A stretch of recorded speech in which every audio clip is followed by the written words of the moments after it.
پھر معراج النبی میں نماز جیسا اہم فریضہ امت کو، یہاں بھی بڑی پوائنٹ کی بات میں نے پہلے بتایا، اس امت پر معراج میں ابتداءً 50 وقت کی نماز پڑھی، چھٹویں آسمان پر حضرت موسیٰ علیہ السلام سے پیغمبر اسلام کی ملاقات، وہاں سے نکلے 7ویں آسمان پر حضرت ابراہیم علیہ السلام سے محمد رسول اللہ کی ملاقات، وہاں سے آگے بڑھے سدرۃ المنتہا پر جبریل امین نے ساتھ چھوڑ دیا، یا رسول اللہ میں آپ کے ساتھ اب آگے نہیں جا سکتا۔ یہاں پر ہمارے بزرگوں نے بڑی اچھی بات کہی ہے کہ جبریل امین جو ملائکہ کے سردار ہیں اور ملائکہ کے رسول ہیں، انہوں نے کہہ دیا یا رسول اللہ میں آپ کے ساتھ سدرۃ المنتہا سے آگے نہیں جا سکتا، اس لیے نہیں جا سکتا کہ میں آپ کی طرح نہیں ہوں اور آپ ہماری طرح نہیں، میں آپ کی طرح نہیں اس لیے آپ کے ساتھ آگے نہیں جا سکتا اور آپ ہماری طرح نہیں اس لیے آپ یہاں نہیں رک سکتے، بلکہ آپ کا مقام تو وہ ہے جس مقام کو ہم لامکاں کہتے ہیں، آپ کی جگہ تو وہ ہے جو جگہ اصل میں جگہ ہی نہیں ہے، جو جگہ آپ کو خدا عطا کرے اس جگہ پر آپ کا مقام ہے، یہ حضرت جبریل امین نے فرمایا۔ تو محمد رسول اللہ نے 7ویں آسمان پر ابراہیم خلیل اللہ سے ملاقات کی، 6ویں آسمان پر موسیٰ کلیم اللہ سے ملاقات کی اور رب کی زیارت کے لیے تشریف لے گئے۔ جب واپس ہوئے تو اللہ نے 50 وقت کی نمازیں فرض کی۔ 7ویں آسمان پر ابراہیم سے ملاقات ہوئی، انہوں نے نہ پوچھا کہ رب نے کیا دیا۔ 6ویں آسمان پر جب موسیٰ سے ملاقات ہوئی تو انہوں نے پوچھ لیا کہ رب نے کیا عطا کیا، تو میرے پیغمبر نے ارشاد فرمایا اللہ نے 50 وقت کی نماز میری امت کے لیے فرض قرار دی ہے۔ تو میرے موسیٰ کلیم اللہ علیہ السلام نے کہا کہ محمد رسول اللہ صلی اللہ علیہ وسلم مجھے اپنی امت کا تجربہ ہے، میری امت پر بھی اللہ نے کئی وقتوں کی نماز فرض کی تھی لیکن میری امت نماز نہ پڑھ پائی۔ 50 وقت کی نماز تو بہت ہوتی ہے، آپ رب کی بارگاہ میں جائیں اور نماز میں آسانی کرائیں، تخفیف کرائیں۔ تو اللہ کے رسول صلی اللہ علیہ وسلم پھر خدا کی بارگاہ میں گئے، وہاں سے 50 سے 45 ہوئی، پھر واپس آئے، پھر موسیٰ سے ملاقات ہوئی، پھر وہی سوال، پھر وہی جواب۔ موسیٰ نے کہا کہ 45 وقت کی نماز بھی آپ کی امت نہیں پڑھ پائے گی، بہت گھنا گزرے گا، پھر تشریف لے جائیں۔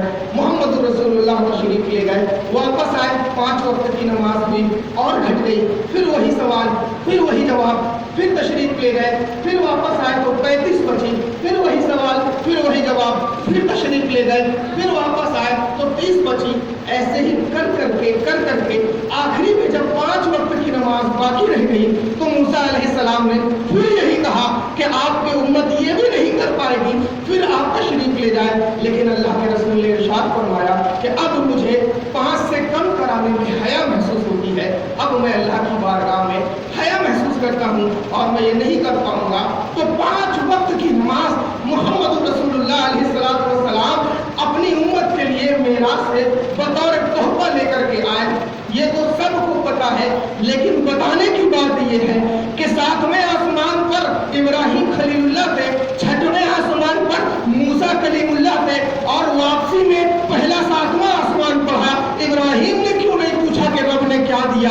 6ویں آسمان پر جب موسیٰ سے ملاقات ہوئی تو موسیٰ ہی نے کیوں پوچھا کہ رب نے کیا انعام دیا؟ مفسرین نے بڑی پیاری بات کہی ہے اور اسی آیت کریمہ سے کہا ہے کہ جب موسیٰ نے رب کے دیدار کی بات کہی تھی تو اللہ نے فرمایا تھا پہلے کوہ طور پر دیکھ لو، اگر کوہ طور ٹھہر جائے میری تجلی کے بعد تو تم مجھے دیکھ سکتے ہو۔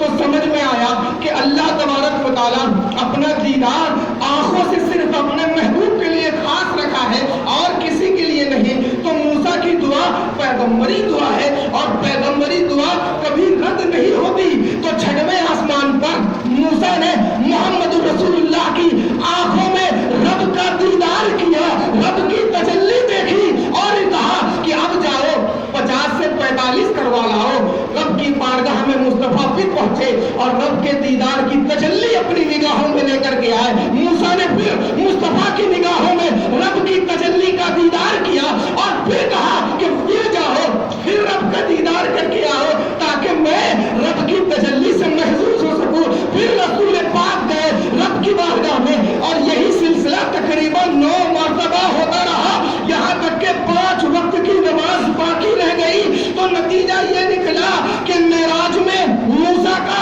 رب کی بارگاہ میں اپنے محبوب رب کے محبوب کو بھیجنا کہ نماز میں تخفیف کر لاؤ. اس کا امت مسلمہ پر 2 احسان ہے.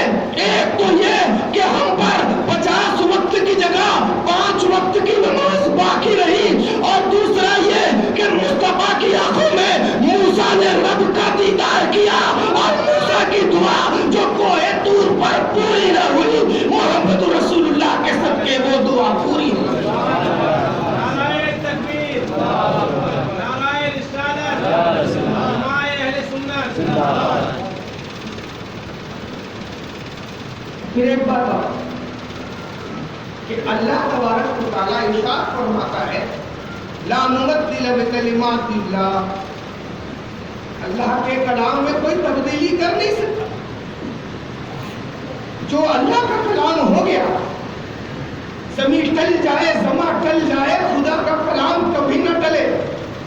تو 50 وقت کی نماز خدا کا کلام 5 وقت کی نماز خدا کا کلام اور رب فرمائے کہ میرا کلام کبھی ٹلتا نہیں. تو شارحین بیان کرتے ہیں کہ اللہ ارشاد فرماتا ہے من جاء بالحسنہ فلہ عشر امثالہا. جس نے ایک نیکی کی اس کو 10 گنا ثواب ملے. تو گویا کہ 50 کی جگہ امت محمدیہ کو 5 وقت کی نماز بھی ملی تو نماز پڑھے گی امت محمد 5 وقت کی ثواب پائے گی 50 وقت کی. من جاء بالحسنہ فلہ عشر امثالہا. جو ایک نیکی لے کر کے آئے 10 کا بدلہ پائے. ایک وقت کی نماز لائے 10 وقت کا بدلہ پائے. یہ اپنے رب کی عطا ہے اور یہ ہے فلسفہ معراج. معراج ہر نبی ایک معجزے کے ساتھ پیدا ہوا اور سفر معراج یہ کئی معجزات کا جامع ہے. کئی معجزات مثلا چند لمحوں میں کروڑا کروڑ میل کی دوری طے کرنا. جنت کی سیر کرنا دوسرا.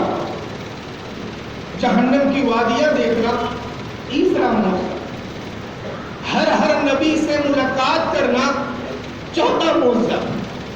اور امامت انبیاء کا شرف کسی کو حاصل نہیں ہوا.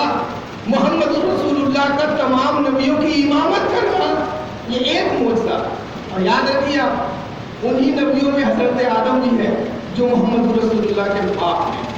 انہی نبیوں میں جو میرے آقا کے پیچھے نماز پڑھ رہے ہیں ابراہیم خلیل اللہ بھی ہے جو محمد رسول اللہ کے باپ ہیں. تو سمجھ میں آیا کہ پیچھے کوئی بھی ہو امام سب سے بڑا ہوتا ہے اور انبیاء اکرام کی جماعت سے زیادہ افضل کائنات میں کوئی جماعت ہے ہی نہیں. اور انبیاء اکرام میں بھی جس کو اپنے دیدار عطا کرنے کے لیے رب نے مخصوص کیا وہ ذات ہے محمد رسول اللہ کی. تو ہم کتنے خوش نصیب ہیں کہ ہمارا آقا رب کا دیدار کرے اور ہمارے آقا کے صدقے جب ہم گناہگار جنت میں پہنچے تو ساری نعمتیں اللہ عطا کرے. ایک طرف دودھ کی نہریں ہیں ایک طرف شہد کی نہریں ہیں اس طرف بیویاں بیٹھی ہوئی ہیں اس طرف بورے بیٹھی ہوئی ہیں اس طرف خادمین کھڑے ہیں اس طرف علماء کھڑے ہیں اس طرف رمان اور انار کے درخت ہیں اس طرف ایک سے ایک لذیذ غذائیں ہیں. ہر طرح کی غذا ہر طرح کا پانی عطا کرنے کے بعد اللہ ارشاد فرمائے گا میرے بندو کچھ اور چاہیے. تو جنتی عرض کریں گے اے اللہ سب کچھ تو مل گیا اور کیا چاہیے. تو اللہ تبارک و تعالیٰ حجاب ہٹائے گا اور جب حجاب ہٹے گا تو جنتیوں کو اللہ تبارک و تعالیٰ کا جنت میں دیدار عطا ہوگا اور جیسے ہی دیدار عطا ہوگا پھر